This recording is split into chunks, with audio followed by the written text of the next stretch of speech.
I'm Mark Ryan, this is Super Review, and this is the new Dunu DaVinci. This is the latest collaboration between Dunu and fellow IEM reviewer Giz Audio, and, well, maybe more importantly, this is kind of the last of a number of pretty hyped hybrid IEMs that have come out here now in the first half of 2024.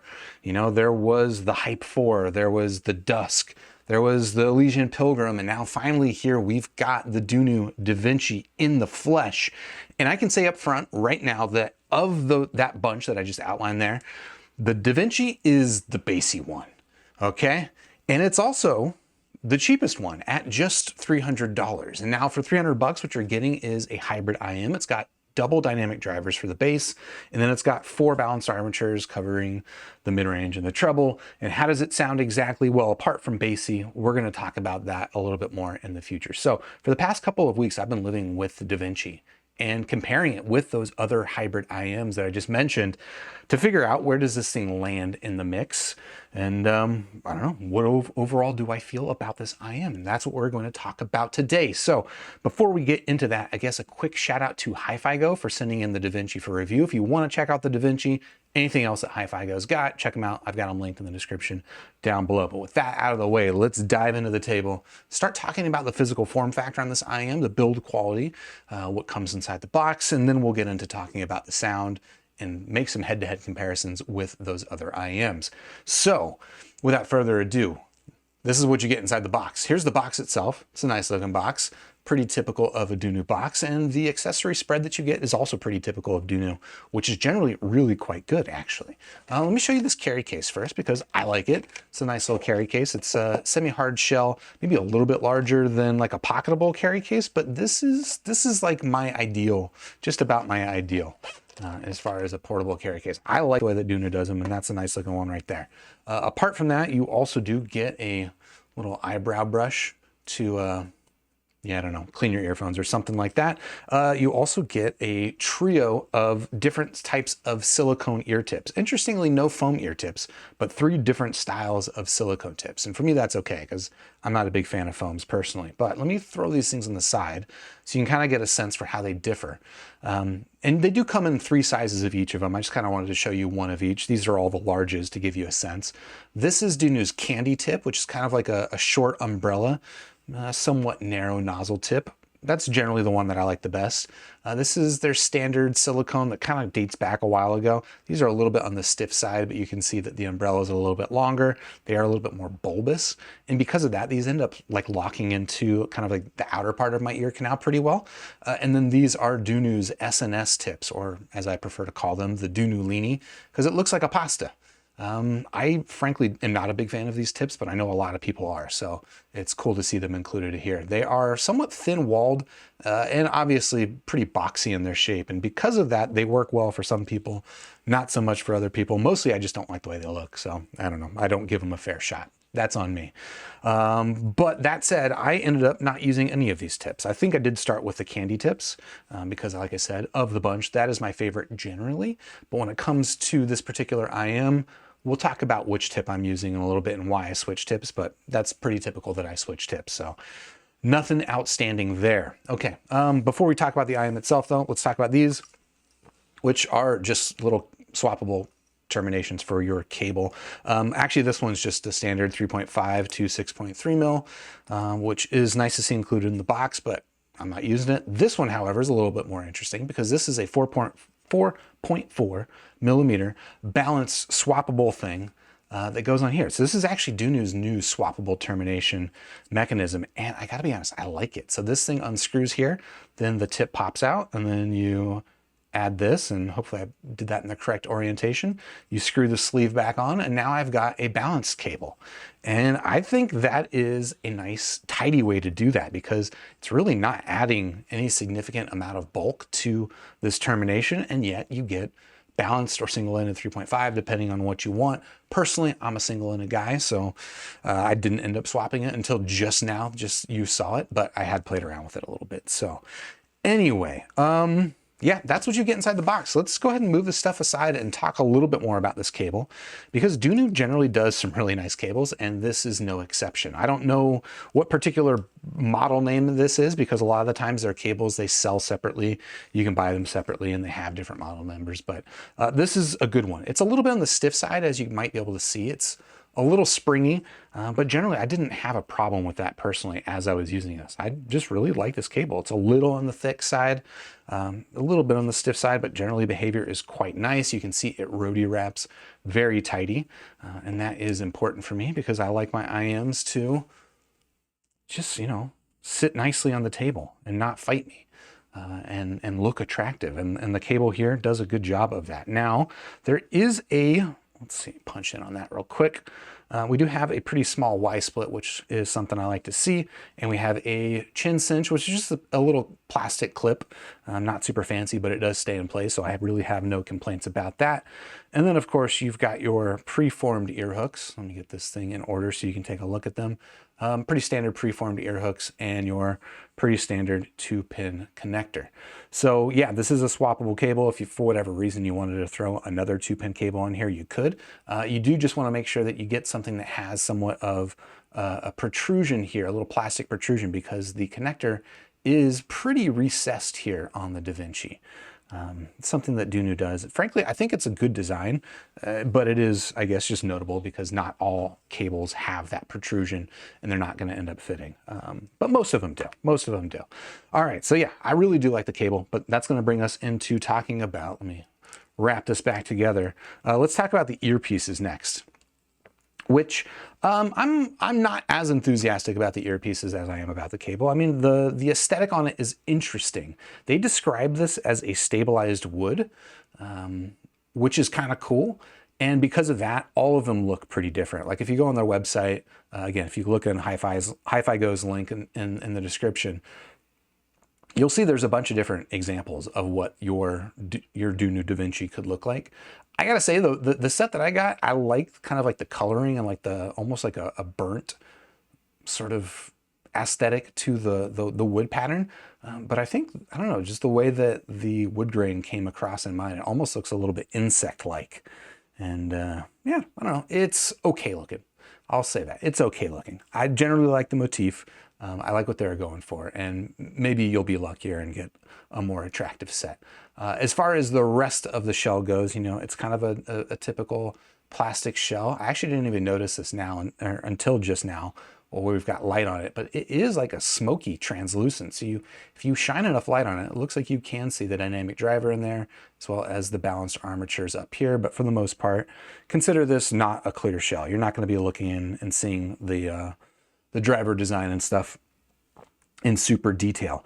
The other thing that's notable about the shell is that the shape of it is, how did I describe it? I feel like I had a good word for it when I was describing the Pilgrim, but it's a pretty universal shape. It is not super custom molded. So as you can see back here, like there's no sharp winglets or anything like that. And because of that, it's probably going to fit more ears more consistently. But for the ears that it does fit, it's probably not going to fit as securely as something might if it was a more custom molded design. In fact, let me go ahead and throw these things in my ear as I talk about what these things fit like. So there you go. Size-wise, I would say it's medium. It maybe does actually feel a little bit medium large just because of the depth of the IEM.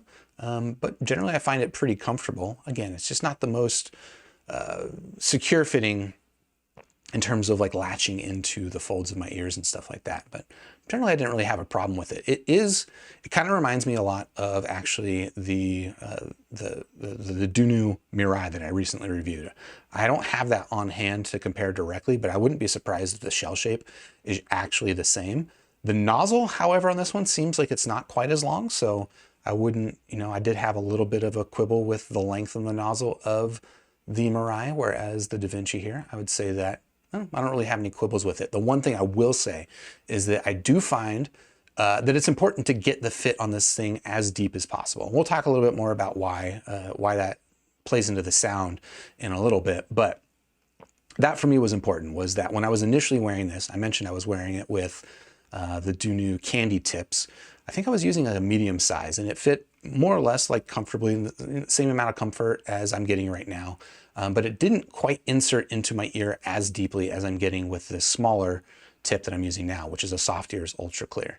And because of that, well, it changed the sound in a way that, again, I'll talk about in a little bit. So I just kind of using this point to mention that I think it's important to get this thing fit as deep as possible in your ear. And just because it does have kind of that flat, broad edge on it, it does end up kind of not fitting that snug against the inside of my ear. That was the point. That was it. That was a lot of words to say that. Okay, anyway.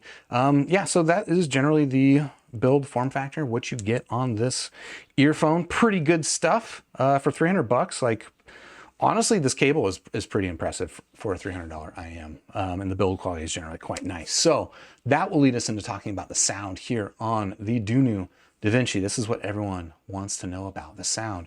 What does this guy sound like? Like I have been doing, we're gonna hop on over to Squiglink to explore the frequency response of the DaVinci. If you wanna check out this frequency response for yourself, I've got it linked in the description down below, but let's talk about it. So, generally this looks like a pretty nice looking frequency response. I'll just say that up front. Like this is good. In fact, I think that the frequency response that we got here on the DaVinci is following what I'm going to start describing as the new meta. So kind of the old meta. I described it with the audiophile that I recently reviewed. It was just kind of like a single dynamic driver, classic V-shaped sound signature. The current meta I would describe as more like Harman tuning, where you have a mid-range that is fairly flat from 1000 hertz down to 300 hertz. And the new meta, which not that many IEMs do, to be honest. There's the Dusk with the DSP, there's the MegaFest, and now here we've got the Dunu DaVinci following the new meta, where rather than having kind of like a flat mid-range, you get a somewhat linear rise from 1000 hertz up toward the bass.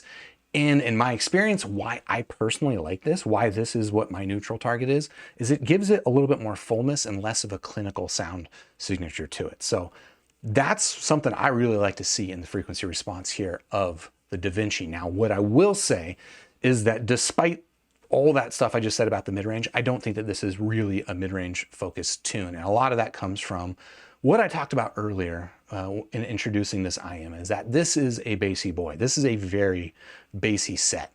And you can see here again, up against my target, which is the thicker dotted line, it's quite a bit more bass than my neutral target, so it's not neutral.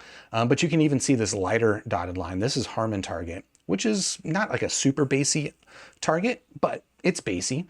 And you can see that the Dunu Mirai's got significant, sorry, not the Dunu Mirai, the DaVinci's got significantly more bass, especially here in kind of the mid-bass region.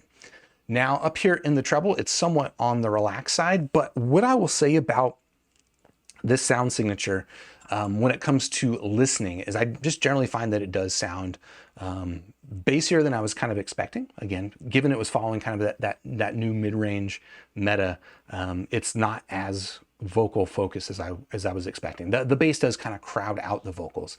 And in general, it actually sounds a little bit more aggressive and V-shaped than expected, which again, given the fact that it's not super like trebly, but there is sort of a characteristic about the treble, which we're going to talk about a little bit. So that's the general sound signature. What do I like about the sound here on the Dunu DaVinci? Well, for starters, the thing that's the most impressive on this guy, honestly, like given how bassy this thing is the imaging is frankly fantastic. Like the separation between sounds, the delineation is really quite shockingly good.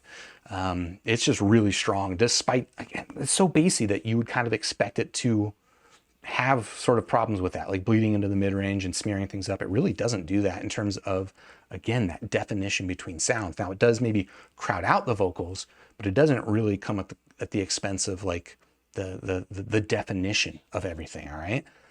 And I would say that the bass attack on this thing is decently tight. It hits hard, a little bit on the thudding side, which we'll talk a little bit more about later, but generally it's pretty tight bass. Again, it apart from it, you know, or despite it being bassier and thicker in sort of that mid-bass region than my target, the Harman target, or a lot of kind of the more modern tunings, it is pretty tight bass. And again, it doesn't really get into like smearing anything, and generally it's pretty still strong on clarity, all right? So those are the things I think the Dunu DaVinci does quite good.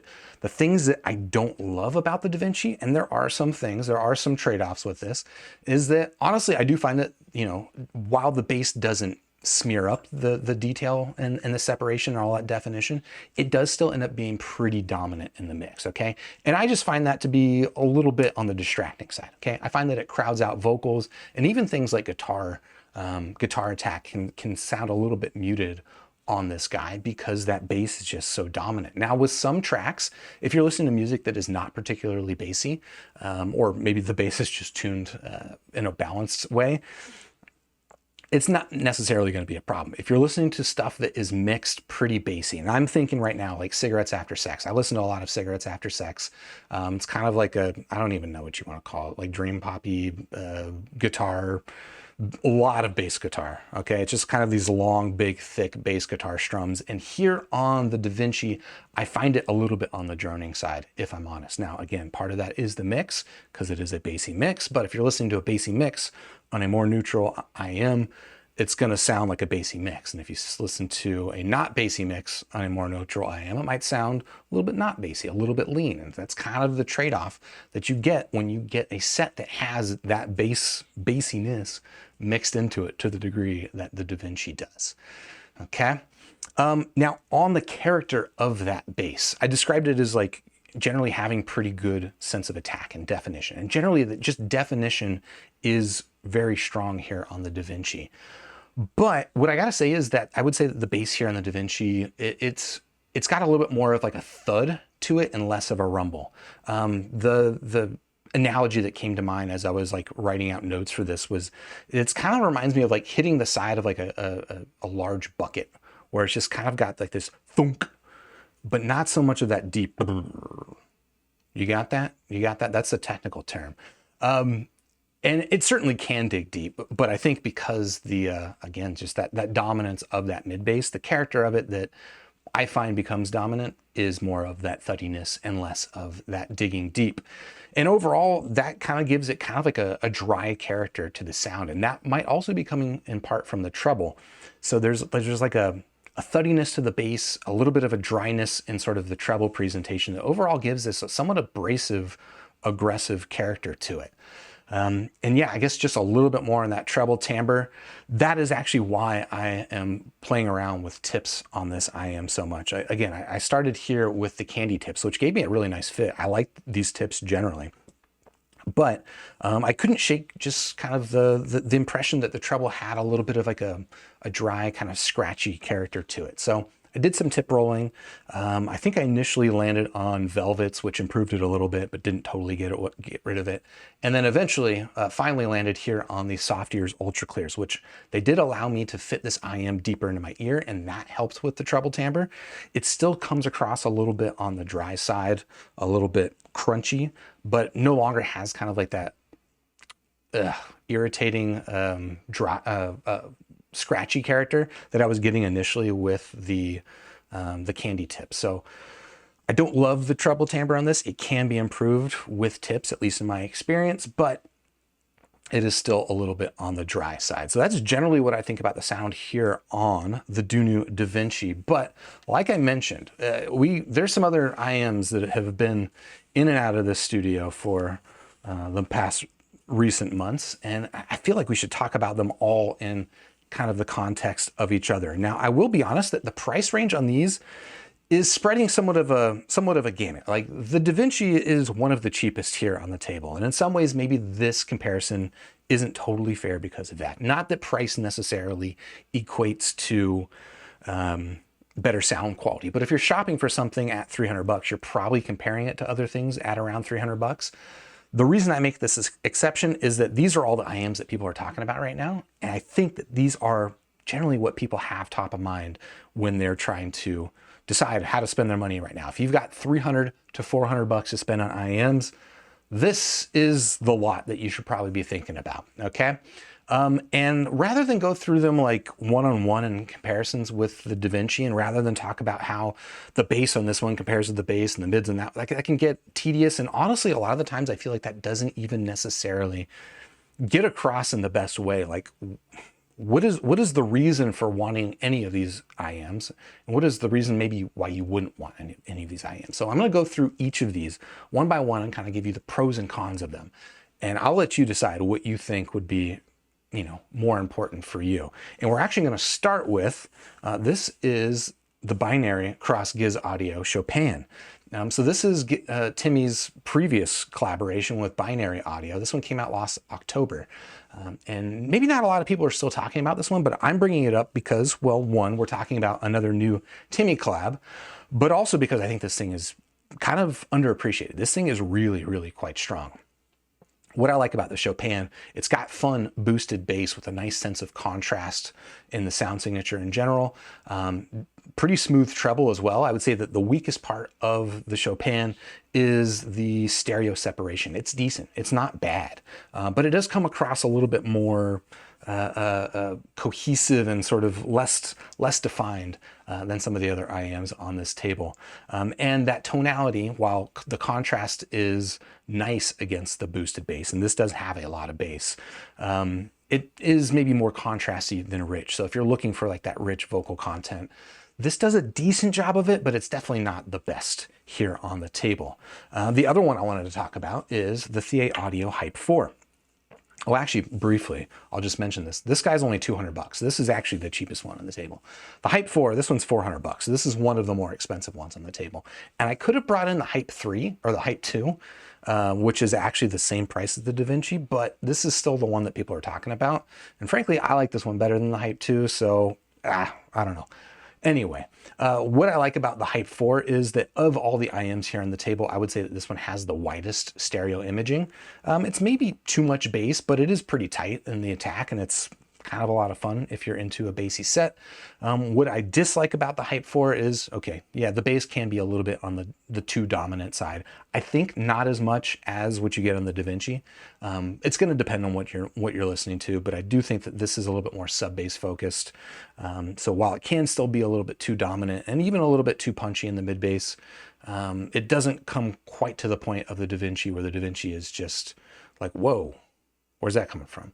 And then the other thing I was going to say about the Hype 4 is that the mid-range texturing on it is a little bit weak. The DaVinci doesn't have that problem. The other one I wanted to bring in, this is the new Elysian Acoustic Labs Pilgrim, also 400 bucks, also a hybrid IEM. And what I like about this guy is just kind of like a balanced tuning. I would say this is one of the more balanced tunings here on the set, where I think most people listening to it are going to say that sounds mostly neutral. It's kind of fun. It's got a little bit of a bass boost to it, but nobody's going to describe this as like overly bassy. I don't think anyone's going to describe it as overly bright. It's just kind of like down the middle, a nice balanced tune. I also think that, and this is a thing that didn't really stand out to me until I was like sitting down and comparing all of these, this one sounds the most like a single dynamic driver IEM to me. And I say that in a good way because, well, at least it's a positive way. Whether or not it's the ideal way for an IEM to sound, I'm on the fence about that. But I know a lot of people like sort of the cohesiveness of a single dynamic driver sound, right? Where it doesn't necessarily sound like there's a bunch of distinct drivers playing the different instruments. The Pilgrim actually does a really good job of kind of melding all the sounds into one. Now, because of that, I would say that the separation on this guy is just kind of so-so. The bass attack on the Pilgrim is a little bit on the pillowy side, although it does do a pretty good job of digging deep with the bass. So there you go. That's generally the pros and cons of the Pilgrim. The other one I'm going to bring in is another one that no one's really talking about except for me. This is the Yanyan Canon 2. This one came out a little bit later last year. It's also a hybrid, I think 380 bucks. And what I like about this guy is that it just has a nice, powerful physical bass. And that was really the reason I brought this in, was that I know people are going to be interested in the DaVinci because of the bassiness of it. The Canon is not quite as dominant in the bass, but it is overall still has kind of like a similar warm tilt to it. In fact, if anything, I would say that the treble on this is more relaxed than the treble on the DaVinci. It's not going to graph that way, but that's the way it sounds.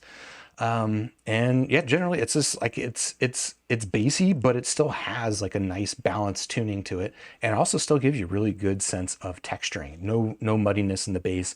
And the bass character is just really quite satisfying here in the Canon.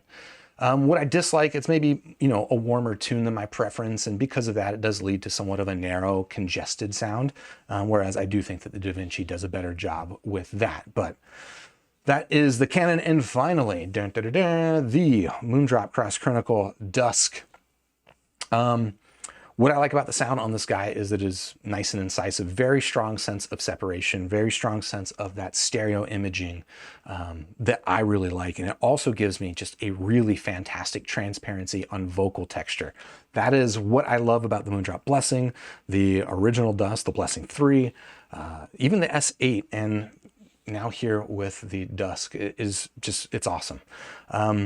Also, the bass characters kind of stand out. Despite the fact that this is somewhat on the clinical neutral tune, it does have a pretty hefty sub bass boost, and the physicality behind the bass is really pretty satisfying. It's like it hits nice and sharp and incisive, just like the top end does.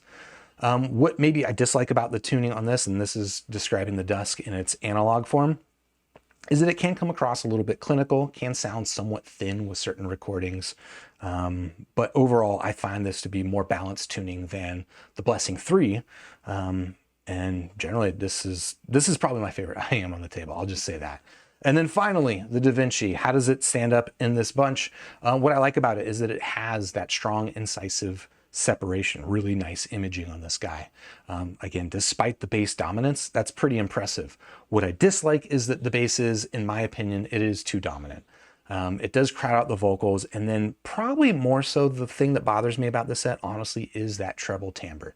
It's just got like this weird dryness to it that I was able to improve with a tip swap, but that was about as good as I could get it. It still wasn't quite as cohesive and natural and integrated sounding as these other sets are to my ears. So I think that'll just about do it for my thoughts here on the Dunu DaVinci.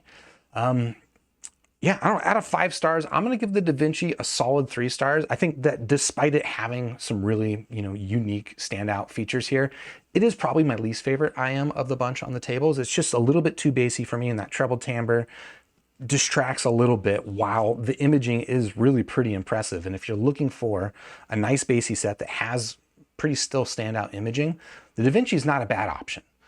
Not my favorite option, but it's certainly not a bad option. And if you want to check it out, of course, I got it linked in the description down below. And while you're down there, if you haven't already, please do hit the like button, subscribe to the channel, ding the YouTube bell, and I'll catch you on the next super review.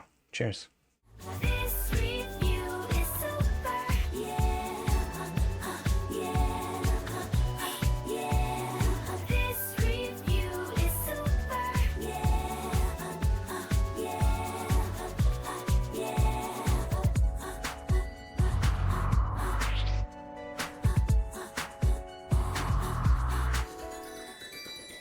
Join with the force of reviews, we now have the tools to brave the misleading world of audio fools. Hey, this review is super, and so are you.